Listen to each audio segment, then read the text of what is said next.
so y'all already know what time it is. Of course, y'all know it's the CoverBoi Chronicles Fashion Police Review. And, of course, it's the CoverBoi. Now, we should go ahead and dive into the must-see looks of the week, of course. And the must-see look number 5, of course, here's who's first. It will be Coco Radar, and she was at the Noon by Noor, and I just absolutely love this look for her. I just felt like it was just, it was, and I'm going to post, of course, at the bottom the actual looks, and I just felt like her look in general just was absolutely fabulous. One thing that I did enjoy was that everybody was going to their own thing in terms of Fashion Week this year, in terms of celebrities. And the thing that I love that they had for the celebrities is that the women had this, they wore red dresses in terms of for breast cancer, I believe it was. And it was a great way to spread awareness, and I was all for it, and I love the red dresses, and there was absolutely fabulous women. But I didn't want to interrupt my must-see looks the night, but right now, y'all, I'm kind of looking up her dress. There it is. Okay. She had this wonderful, it was like gray and orange type color jacket, and it had like a it was like a forest look going on, but the top in the middle had the flowers. Like I said, I'm gonna put the post at the bottom, but it had a nice collared shirt, and it was gray, and her hair and makeup. The real thing that I could not get off was her hair and makeup. Her hair and makeup was laid to the T. Like, for her haircut to be short, and just I had to live for her for a few seconds. Now, Chrissy Teigen, of course, however, who we all know and love as Mrs. John Legend, of course, she was wearing this wonderful Baglin Meshki. I believe that's who it was, because how do you come to a designer's Fashion Week, sit front row, and not wear their clothes? Like, that's the one gift of Fashion Week that I know me personally would love.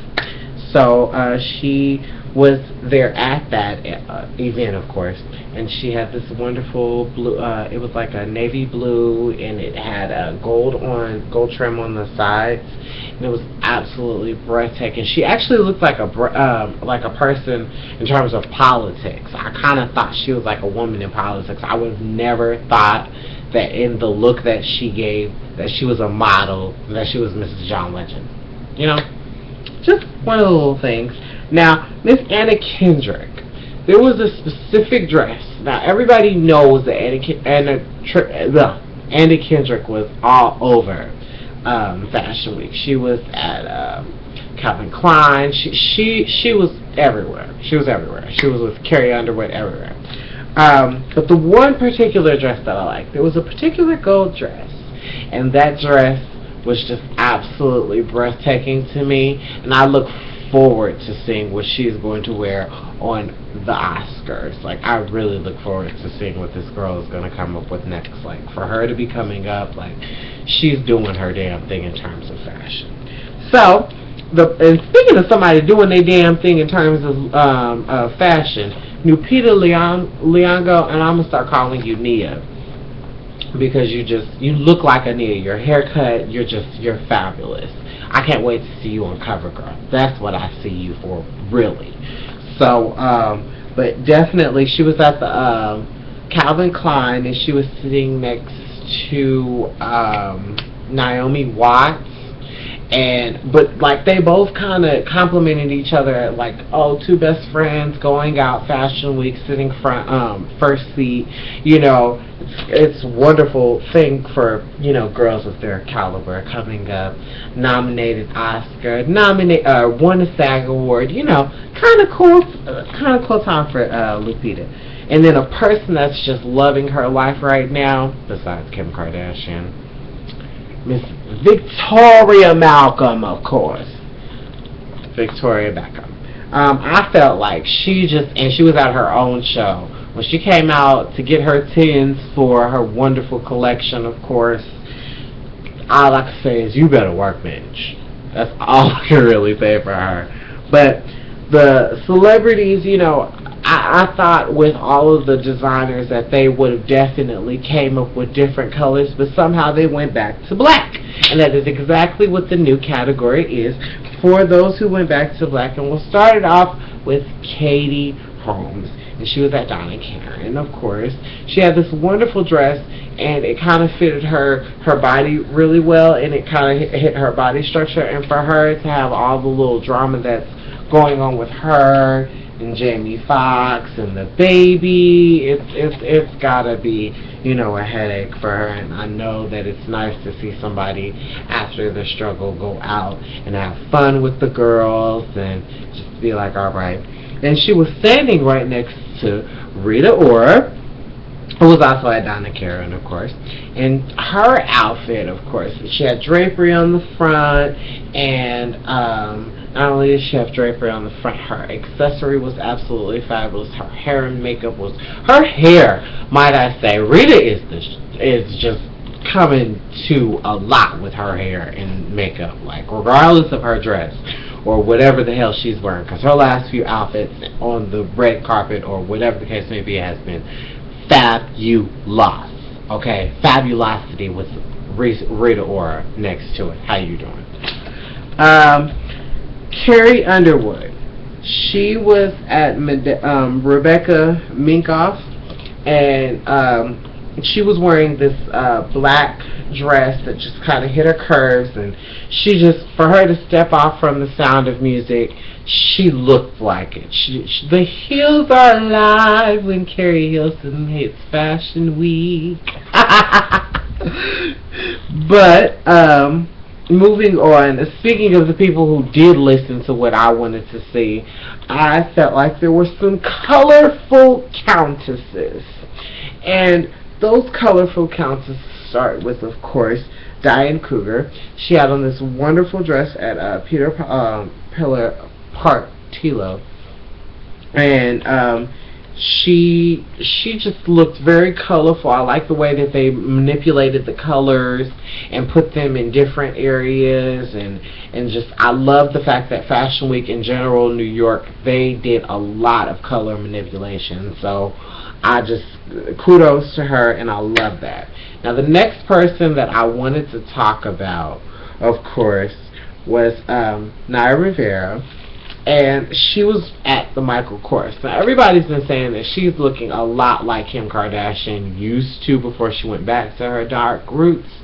I'm not agreeing with that, and I'm going to need y'all to step the hell off my girl, because Naya is the shit, okay? Regardless of, whatever it is that Kim is doing, I can't wait to see if she is going to get that Vogue spread. Hopefully, next month's issue is, of course, it's going to have Kylie. I can't wait to see her shoots and stuff. So, even though you can see them on Instagram, she uploaded them, of course. But back off Naya, she's the shit. Know it. Speaking of somebody who is the shit and paid their dues, Little Kim, she was at the Blondes. And now, she looked a little different with her baby bump. I kind of was feeling her baby bump just for 5 seconds. But, her makeup, I love her, but her makeup,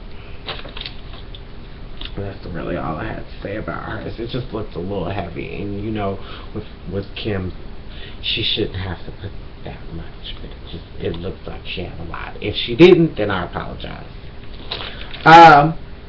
So I'm gonna just go ahead and skip to something. My Dapper Dans. I don't want to leave them out of here because last time I almost did, and so I feel it my need to present them now. So the Dapper Dans of Fashion Week, of course, were Nick Jonas. Now, he was everywhere just like Anna Kendrick was. I just want to point that out, okay? But my most favorite one was when he was at lacrosse. I love the fact that he finally went out in all white, and he was sitting with some people from Teen Wolf, and it was actually pretty cool. You know, he got to hang out with some people and just, you know, enjoy being an uncle and all that jazz. So it's kind of cool, you know, taking a break from the Joe Bros.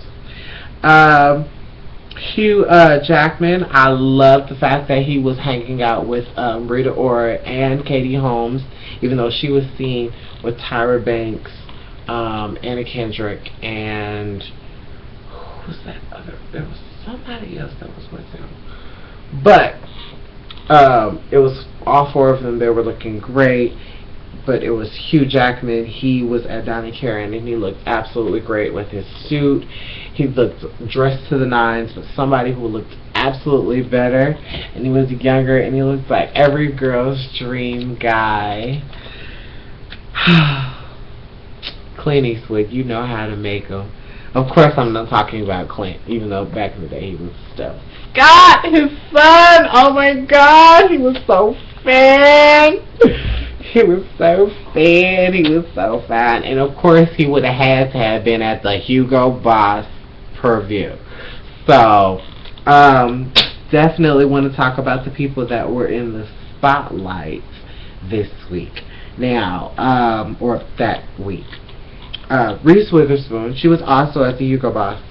And she was wearing black, and she wanted to give the definite, serious, not Elle Woods, just like, I'm cool. But I love the fact that her outfit, like her last few outfits, like the last outfit at her benefit where she was wearing orange, she looked absolutely amazing and breathtaking. I need to point that out there. And for her to come out and be on Fashion Week and wearing some sexy leather black, like, baby, you better be doing now all that with all that back, honey.